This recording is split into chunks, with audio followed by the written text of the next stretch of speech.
Thank you for joining us for this 13 Plus FastCast. I'm Carson Courier. Now, we do want to begin with some late breaking news. Take a look right here behind me. We are tracking a crash that is on I-10. It is a fatal pedestrian crash. This is near Marana. Now, we know law enforcement is on scene here. This is near milepost 237, and Marana police say DPS is the lead agency kind of investigating this right now. All westbound lanes here are shut down. So if you're heading home from work, heading in that general area, you're going to want to be aware of this. They are actually diverting traffic off Interstate 10 onto the frontage road to Marana Road, where then you can get back onto Interstate 10. So again, there is a fatal pedestrian crash. In fact, this is the third pedestrian crash in this area in less than a month. Marana school buses may be delayed because of this. So of course, we'll keep watching this for you. We'll update you with the very latest, both on air, online, and right here on 13 Plus. Now, the roads, it really, this morning, it was tragic on our roads. Taking a look right here at this crash, this was on Grant and near First Avenue, causing a lot of slowdown. This area was actually shut down for hours. Take a look at these pictures. Absolutely tragic. If you can see here, this is one vehicle. This was a 3-vehicle crash. Another vehicle, if I scroll down here, was completely cut in half. This is the back of the car, 4 lanes over. This was the front of the car. So we want to show you some video from that scene early this morning. Police say this happened around 1 a.m. They do believe impairment was a factor here. They say 3 cars were involved in that crash. You just saw those pictures online. Multiple people were transported to the hospital. We are working to learn more about exactly their conditions. Police are investigating how this happened. The road is now reopened, but the investigation is ongoing. When we hear more, we'll update you both on air and online. Turning now to some video of President Biden. He was in Arizona. Well, he is in Arizona. He spoke earlier this morning. Now, a big portion of that speech was focusing on the late Arizona Senator John McCain. You can see in this shot right here that Biden was kind of having a moment with John McCain's former wife. Now, take a listen to what he had to say in his speech. You see, John's one of those patriots. When they die, their voices are never silent. They still speak to us. They tug at both our hearts and our conscience. And they pose the most profound questions. Who are we? What do we stand for? What do we believe? What will we be? For John, it was country first.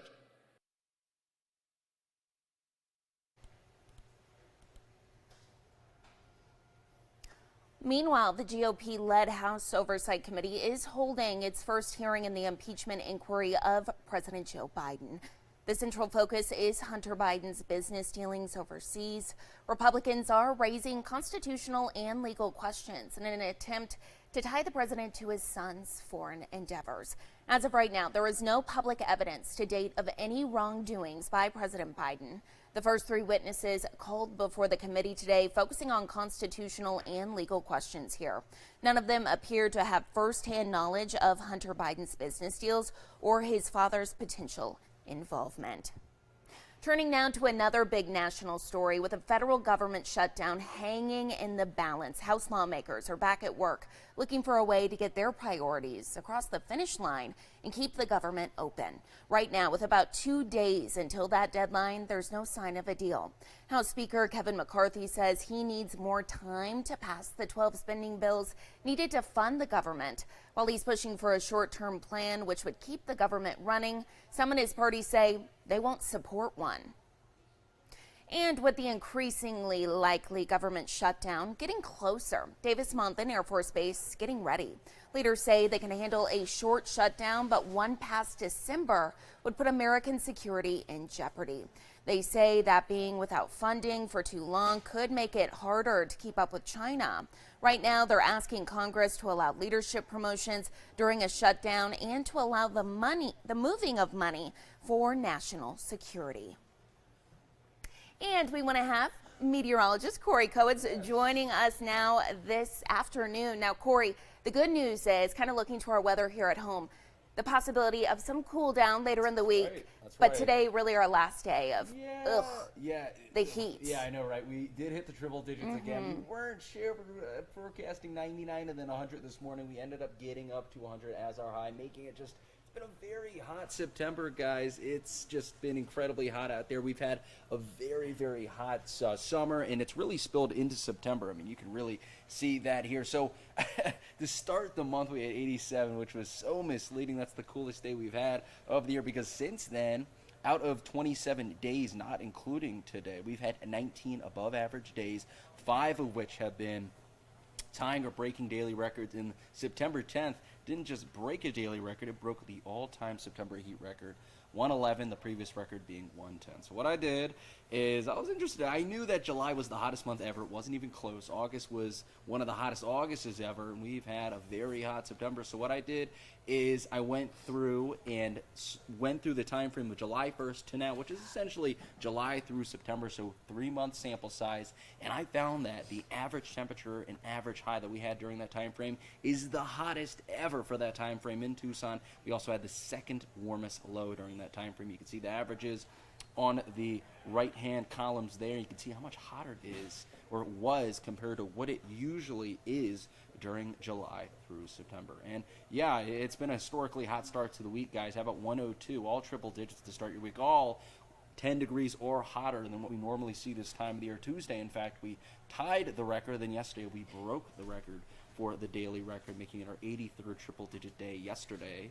And today, it got up to 100. That's the hottest we've seen today. We don't really expect to get much hotter than that, so we're not really expecting to tie or break the record of 103. But yes, it is our 84th triple-digit day of the year, 8 degrees above what you normally see this time of the year. This is what you're currently looking at right now, temperature-wise, right just dip below the triple-digit mark, but right around 100 degrees in Tucson, right around 100 in Phoenix, as well as Sales, 97 in Casa Grande, and even to our south and east, where it's a little bit cooler in Cochise County, 91 in Sierra Vista, 94 Douglas, 92 Wilcox. Still pretty toasty out there. And hour by hour, you'll see those temperatures settle, staying in the 100-degree marker for the next few hours or so, getting below into the mid-90s by nightfall, then below the 90-degree marker by around 8 o'clock, settling into 70-degree territory by midnight on into the overnight hours. But another big thing we have to talk about is wind, and it's because a big trough, the largest dipping trough that we've seen since the springtime,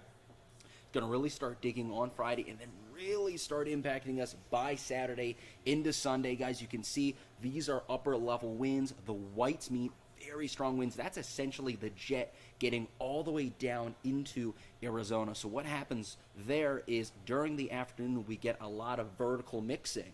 So what happens is these strong upper level jet winds get brought down to the surface, which will make very gusty winds, and these gusty winds will last not just through this weekend but through early next week as well, and it really takes till about Tuesday or Wednesday or so for this trough to move out of the way. The jet is not quite as strong and not quite as over us, and the winds should die down. Yeah, look at these projected top wind gusts. So we're projecting wind gusts of 30 miles per hour or stronger for both Saturday and Sunday, and tomorrow and Monday will be pretty gusty as well, with gusts expected to be above 20 miles per hour, and really takes till mid next week for those winds to settle down for the most part. And that's why we have some wind and fire alerts. So yeah, to the north there, more in Colorado, which is a little cut off there into Utah, that's where the red flag warning is. So those are the highest risks of fire weather. And then in the northern portion of our state, that's where you see the wind advisory. And then if we zoom into our neck of the woods, the lighter shaded tan, that is a fire weather watch. And this is for pretty much all of Saturday, so starting Saturday morning through the evening, as they're predicting winds 20 to 30 miles per hour sustained, maybe gusting up to 40 with very, very low relative humidity. So you couple the dryer with the wind, it certainly brings about a fire risk. We certainly have to be ready for that, especially on Sunday. That's the day they say is most conducive for that possibility. So yes, fire is a risk. Also dust, right? It's been dry, so the dust is very loose. So you got those persistent gusty winds, could cause some visibility issues at times, as well as pollen, right? We're in peak ragweed season, so winds are going to be blowing around that pollen all in the air, unfortunately, so you may be feeling a little bit more of the allergies during that time as well. But hey, the one good thing it's going to do is, how about it cooling us down, guys? It'll really start cooling us down by Sunday. 89. Watch that. Look at that drop off. Friday, Saturday, then Sunday, that trough really kicks in. We get below the 90-degree marker, and it looks like we're going to be settling into finally seeing those fall-like temperatures below 90 degrees starting Sunday through Wednesday. Then a little bit of warm up on Thursday, 90 degrees. But hey, certainly take it, right? 4 straight days of 90-degree or sub 90-degree temperatures. But it does appear with that little trough, you usually get a little action in terms of a storm or a mid-latitude storm brewing. That's what you kind of get during the fall-winter times. You may think that could produce some rain, but no, look at that gaping hole in Arizona. Not expect to get any rain over the next 7 days. Rain will be reserved to our east and New Mexico, to Texas, as well as to our west and northwest in Nevada and California, unfortunately. That's why rain chances are going to be at a goose egg, fortunately, through the next 7 days. So we're really starting to settle into that fall pattern, which is what you normally see during this time of the year, right? You have those very rainy monsoon months of July and August. Really drops off in September and really drops off October and November, where we start to see that second dry period occur. And that's really what we have right now. So biggest things, right? Winds kicking up this weekend, which could enhance fire risks, but cool temperatures are certainly on the way. Personally, I would trade the wind for cool temperatures. I would That's too. just me. So I'd say overall positive outlook for us. And those overnight lows, 57, right? Oh, yeah. That's going to be chilly. Oh, yeah. No, it's going to be, I mean, for real, you may have to, if you're starting your day early, you may need a second layer, definitely. Okay, good to know. Yes. Thank you, Corey. And taking a look now to some more national news that we are following this afternoon. We have new details on the American soldier who sprinted into North Korea 2 months ago. He's back in the United States today. You are taking a look at new video showing U.S. Private Travis King arriving in San Antonio, Texas early this morning. The White House says Sweden and China both helped make the release from North Korea a possibility. As we've reported, King sprinted into North Korea while on a civilian tour. He was taken into North Korean custody right away. We'll keep following that for you. But first, we have Rebecca Taylor joining us. Thanks for being here, Rebecca. Oh, sure thing. Okay, so I think you've been working on this morning that a lot of pet owners, they want to know about. Tell us a little bit about it. Yeah, so just being bombarded with commercials right now. Yeah. Everyone is talking about fresh food. Yeah. Is it good for pets? Is it bad for pets? What about kibble? No, for sure. So you have all of these pet food options nowadays. So let's talk about each of them. Okay. So there's fresh pet food, which you can get a subscription to. You can now find it in the grocery store. Yes. But it's really expensive. Oh, yeah. Is it all it's cracked up to be? Okay. Also, there's kibble. What do you feed your dog? My new 4-day-old puppy, or 4-day-old to me, I've had her for 4 days. We've been giving her kibble. Yeah. And we actually took her to the vet yesterday because her tummy's been hurting, and they were like, just keep it simple. So that's what we've been doing. How about yourself? Well, I feed my dog a little mixture. Okay. And it's actually after doing this interview. So kibble, I had no idea, but it is chock full of carbohydrates, Oh, yeah. which dogs don't need. They actually sure. have a zero tolerance for carbohydrates, but it's a little old school, but it's Yeah. what we've all been feeding our animals for years and years because of the convenience, because Absolutely. it's dried. The other option out there is homemade pet food. So right now on social media, you'll see it on TikTok, on YouTube. Yeah. Everyone is sharing their homemade recipes, but is it safe? Yeah.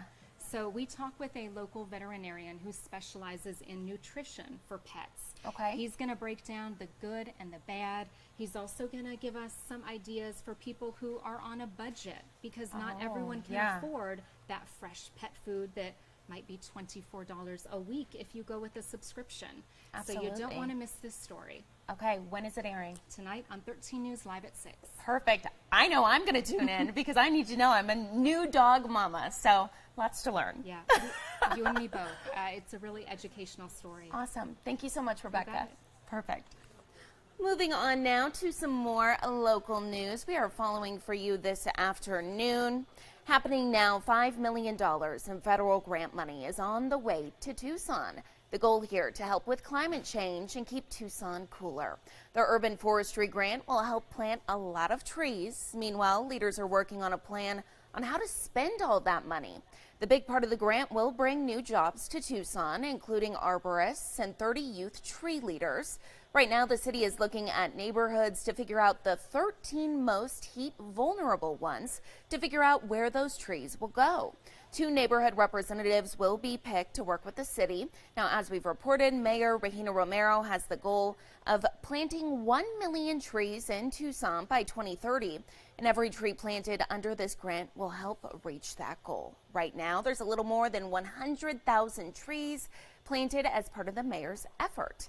And speaking of trees, a lot of us know this tree. We love this tree. So this is some great news for a lot of people, especially those in Lahaina. The huge 150-year-old banyan tree is seeing some major signs of regrowth. I mean, take a look at your screen. You're seeing those green leaves sprouting after we know this tree was burned during those horrific wildfires. So those bright green leaves popping up on the once heavily damaged and burned branches. That wildfire happened on August 8th, so a little over a month ago. The massive tree covers nearly 2 acres and resides in Lahaina Banyan Court Park. So some great news there for the community. Also, a lot of folks who love visiting Maui, Lahaina. They love this tree. So some good news for you this afternoon. We will end with a live look out to the Tucson mountains.